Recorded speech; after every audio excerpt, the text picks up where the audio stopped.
kasih. Pro 1 RRI. Cukup 30 detik. Informasikan kejadian penting di sekitar Anda, aduan publik, lingkungan, lalu lintas, budaya, dan lain-lain. Cuma 30 detik, Anda telah berbagi informasi. Download aplikasinya, klik laporkan dalam bentuk teks, foto, dan audio. RRI 30 detik tersedia di Google Play Store. 30 detik untuk berbagi. Jadilah jurnalis warga dengan RRI 30 detik.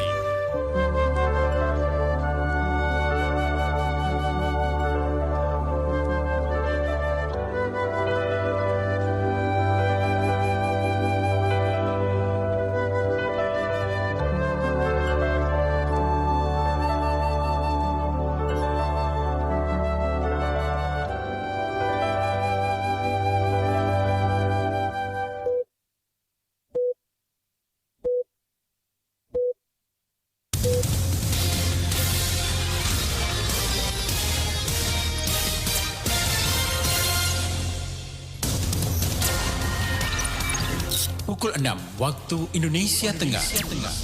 RRI ND menyiarkan Warta Berita.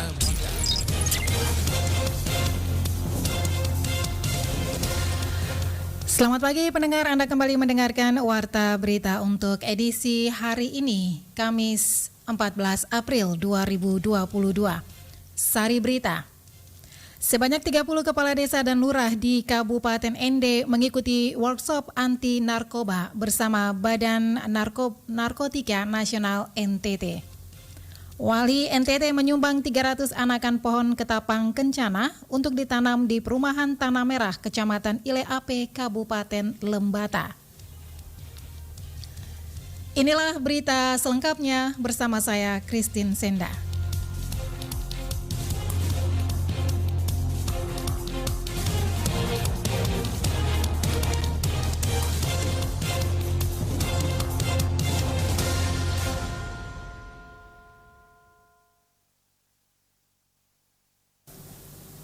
Sebanyak 30 orang kepala desa dan lurah di wilayah Kabupaten ND mengikuti kegiatan workshop anti narkoba yang digelar Badan Narkotika Nasional Provinsi Nusa Tenggara Timur. Laporan Rovinus Wula. Sebanyak 30 orang kepala desa dan lurah di wilayah Kabupaten ND mengikuti kegiatan workshop anti narkoba yang digelar Badan Narkotika Nasional Provinsi Nusa Tenggara Timur. Kegiatan workshop bagi pegiat anti narkoba khusus kepala desa dan lurah dibuka secara resmi oleh Asisten 1 Setda Kabupaten ND dalam SIP berlangsung di Aula Hotel Grand Wisata ND Rabu 13 April 2022. Bupati ND Dr. Andus Haji Jafar Ahmad dalam sambutan tertulis dibacakan Asisten 1 Setda ND mengatakan kegiatan workshop bagi pegiat anti narkoba khusus para kepala desa dan lurah menjadi wahana bagi semua peserta untuk memperbaharui komitmen bersama menjadi Kabupaten ND bersih dari narkoba. Penyalahgunaan dan peredaran narkotika seperti fenomena gunung es yang menjadi permasalahan seluruh bangsa yang merupakan kejahatan kemanusiaan yang terorganisir. Oleh karena itu, sudah menjadi tanggung jawab bersama dalam penanggulangan peredaran narkotika. Seluruh kepala desa dan lurah di wilayah Kabupaten ND diminta satukan komitmen untuk sama-sama mengkawal peredaran narkoba, jangan sampai menunggu ada kasus, dan para kepala desa sama-sama bekerja harus cegah dari sekarang dan memberikan pemahaman kepada generasi muda tentang bahaya narkotika dan aturan-aturan hukum. Penyalahgunaan peredaran gelap narkotika seperti fenomena gunung es yang menjadi permasalahan seluruh bangsa dan merupakan kejahatan kemanusiaan yang terorganisir dan kejahatan kemanusiaan yang sangat membahayakan. Oleh karena itu sudah menjadi tanggung jawab kita bersama untuk segera dan sedini mungkin untuk mencegahnya. Lanjut dalam workshop sangat penting dilakukan dalam upaya memberikan edukasi kepada masyarakat terkait bahaya dan risiko serta dampak dari penyalahgunaan narkoba. Sosialisasi yang dilakukan BNN Provinsi Nusa Tenggara Timur dalam upaya menekan laju penyebaran bahan berbahaya ini perlu dilakukan mulai dari desa dan kelurahan, dan upaya penanganan tidak hanya BNN atau sekelompok pihak tetapi perlu melibatkan semua stakeholder. Sementara itu, Kepala Badan Narkotika Nasional Provinsi Nusa Tenggara Timur Brigjen Pol Dr. Nur Hadi Adi Yuwono SIK MSI dalam sambutan tertulis yang dibacakan Koordinator Bidang P2N BNNP NTT Lia Novika Ulia mengatakan tujuan dari kegiatan workshop adalah untuk memberikan informasi dan edukasi mengenai pencegahan narkoba serta menumbuhkan kesadaran, kepedulian dan keterlibatan pilar pembangunan desa dalam P4GN dan membentuk penggiat anti narkoba yang mandiri agar dapat menyebarluaskan informasi, mengedukasi dan melakukan pencegahan narkoba kepada masyarakat di wilayahnya masing-masing. Tujuan dari kegiatan ini adalah untuk memberikan informasi dan edukasi mengenai pencegahan narkoba, menumbuhkan kesadaran, kepedulian dan keterlibatan pilar pembangunan desa dalam P4GN dan membentuk penggiat anti narkoba yang mandiri agar dapat menyebarluaskan informasi, mengedukasi dan melakukan pencegahan narkoba kepada masyarakat di wilayah atau lingkungan masing-masing. Lia Novika mengatakan saat ini angka prevalensi penyalahgunaan narkoba secara nasional berdasarkan hasil penelitian BNN kerjasama LIPI yakni sebesar 1,8% atau setara 3,4 juta jiwa penduduk usia 15 sampai 64 tahun. Sedangkan angka prevalensi NTT sebesar 0,1% atau diperkirakan sebanyak 4.875 orang. Lebih lanjut, Lia mengatakan dari sisi peredaran narkoba juga sudah masuk hingga ke desa di seluruh Indonesia dan tidak ada satupun desa yang aman dari ancaman narkoba termasuk desa kelurahan di Provinsi Nusa Tenggara Timur termasuk Kabupaten Ende sebagai kabupaten dengan tingkat perekonomian sosial yang terus berkembang juga memiliki potensi terhadap ancaman penyalahgunaan dan peredaran gelap narkotika. Oleh karena itu, upaya P4GN harus digalakan untuk membentengi seluruh masyarakat dari bahaya penyalahgunaan dan peredaran narkoba. RRI Ende Rufinus Fula melaporkan. Kehadiran Undang-Undang Tindak Pidana Kejahatan Seksual TPKS terhadap perempuan dan anak akan secara tegas dan rinci melindungi korban untuk mendapatkan hak-hak mereka dari para pelaku kejahatan. Selengkapnya, Rosa Dalima melaporkan. Dan untuk di Nusa Tenggara Timur paling efektif bersama dengan Radio Republik Indonesia ND. Relay di ND itu sangat penting karena ini sangat membantu termasuk seperti human trafficking sebelum ini. Sejumlah lembaga pegiat kemanusiaan menyambut gembira dan memberikan apresiasi tinggi kepada pemerintah dan DPR RI yang telah mengetuk palu pengesahan rancangan Undang-Undang Tindak Pidana Kejahatan Seksual TPKS terhadap perempuan dan anak menjadi undang-undang.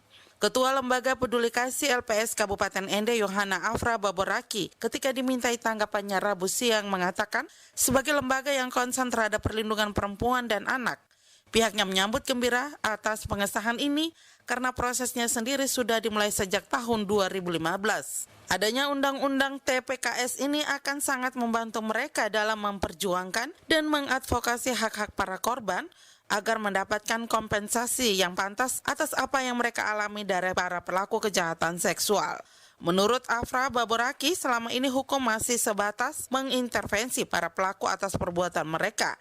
Namun belum ada pasal yang mengatur secara spesifik hak-hak para korban seperti yang diatur di dalam Undang-Undang TPPKS. Bagi kami sebagai pelaku pelayanan untuk mereka yang mengalami kekerasan ini suatu hal yang sangat luar biasa, yang mana hak-hak mereka yang terabaikan selama ini dalam hal hak korban ya, dalam pemenuhannya mereka sebagai korban kekerasan itu bisa dianulir secara baik di setiap babnya. Lebih khususnya itu mereka dapat restitusi dengan baik, itu pergantian kekerasan oleh pelaku. Nah ini yang membuat kita, kalau saya pribadi bangga dengan hadirnya Undang-Undang TPKS ini. Senada dengan LPS, Padma Indonesia juga memberikan apresiasi kehadiran Undang-Undang TPKS ini.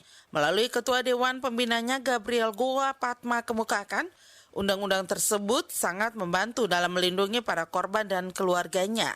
Selain itu, adanya undang ini juga memudahkan para aparat penegak hukum untuk memberikan sanksi hukum bagi para pelaku. Dan lebih-lebih lagi juga untuk memudahkan para aparat penegak hukum untuk melakukan tindakan hukum, membuat efek jerah negara bagi pelaku dan terutama aktor intelektualis terhadap kejahatan seksual yang ada di Indonesia. Fatma juga mendesak agar pemerintah segera menerbitkan aturan turunan dari undang-undang ini karena sangat penting dalam membantu aparat penegak hukum untuk mengimplementasikan undang-undang ini secara maksimal.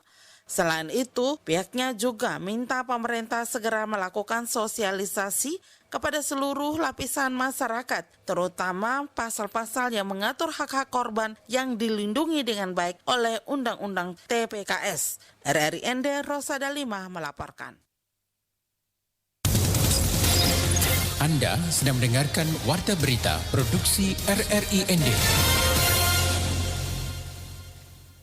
Wahana Lingkungan Hidup Indonesia Wali Provinsi Nusa Tenggara Timur menyumbang 300 anakan pohon ketapang kencana untuk ditanam di perumahan Tanah Merah, Kecamatan Ile Ape, Lembata.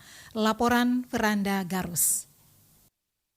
Bantuan tersebut diserahkan langsung oleh sahabat Walhi NTT Dominikus Karangora, Direktur Legan TV Broin Tolok dan anggota DPRD Lembata Anton Leumara kepada Kepala Desa Waimatan di pemukiman Tanah Merah pada Senin 11 April 2022 lalu.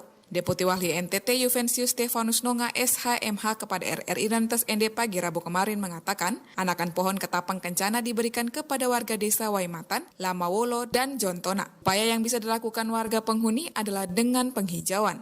Itu dari hasil pantauan teman-teman di lapangan, beberapa jaring Walhi NTT, sahabat Walhi di lapangan. Khusus ada beberapa pertimbangan, terutama di lokasi Tanah Merah itu karena memang lokasinya hampir semua rumah yang dibangun, ada sekitar 200-an rumah yang dibangun itu. Dan itu adalah lokasinya sangat panas dan tidak punya pohon tumbang. Itu memang kenapa kemudian Walhi menetapkan untuk menyumbang pohon itu juga itu berangkat dari hasil pemetaan dan juga dialog bersama mereka juga apa yang perlu dilakukan disupport oleh Walhi. Dan satunya kan didorong untuk sumbangan anakan pohon. Pihaknya juga terus melakukan berbagai program untuk membantu memulihkan lingkungan hidup bagi masyarakat terdampak bencana di wilayah NTT. Sebagai lembaga advokasi lingkungan, salah satu hal yang difokuskan ialah bagaimana akses keamanan, lingkungan, ekonomi, sosial masyarakat pada lokasi baru. Nah, sementara Walhi NTT melalui Desmintanar Walhi NTT kita fokus untuk melakukan advokasi di bidang itu, di bidang memastikan hak-hak masyarakat itu terpenuhi atau kemudian kita juga memastikan kewajiban pemerintah sebagai salah satu landasan atau filosofi dari penanggulangan bencana itu juga dapat terlaksana dengan baik di lapangan. Dirinya berharap pemerintah dalam menyiapkan lokasi baru bagi masyarakat terdampak bencana perlu mempertimbangkan kondisi geografis atau kondisi lingkungan sehingga masyarakat merasa nyaman dan bisa beraktivitas dengan baik. Dengan adanya kegiatan ini dapat memberikan suasana ataupun kehidupan baru dari aspek ekonomi maupun sosial bagi masyarakat di pemukiman tersebut. RRI ND Veranda Garus melaporkan. Kita beralih ke berita lainnya. Hasil produksi perikanan tangkap Kabupaten ND tahun 2021 mengalami peningkatan jika dibandingkan tahun sebelumnya. Selengkapnya, Suimam melaporkan.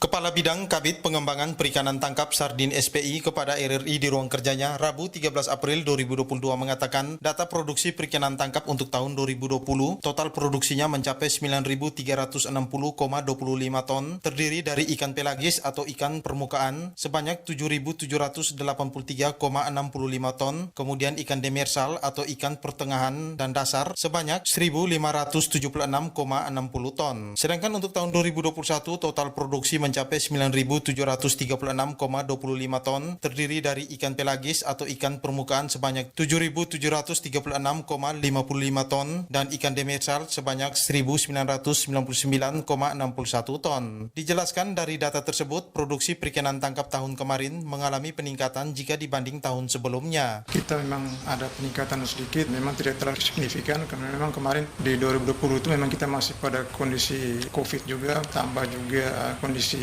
cuaca, angin, badai Suroja juga kemarin yang terjadi termasuk di wilayah ND ini. Ada sebagian nelayan kemarin yang kurang melaut. Target 2021 ini memang sedikit saja peningkatannya. Menurutnya meski mengalami peningkatan, hasil tersebut masih jauh dari harapan karena target yang ditetapkan tahun 2021 itu sebesar 10.300 ton. Kita pada 2021 kisaran 9.547,95 ton. Jadi masih di bawah target yang kita harapkan di 2021 itu sebesar 10.300 ton, jadi kita masih ada defisit sedikit. Lebih lanjut, Chardin menuturkan pihaknya berharap dengan adanya bantuan-bantuan yang sudah diberikan kepada kelompok nelayan dapat dipergunakan semaksimal mungkin untuk meningkatkan hasil produksi tangkap di tahun 2022 ini. Sekian warta berita pagi ini mewakili seluruh kerabat kerja yang bertugas. Saya Christine Senda, selamat pagi.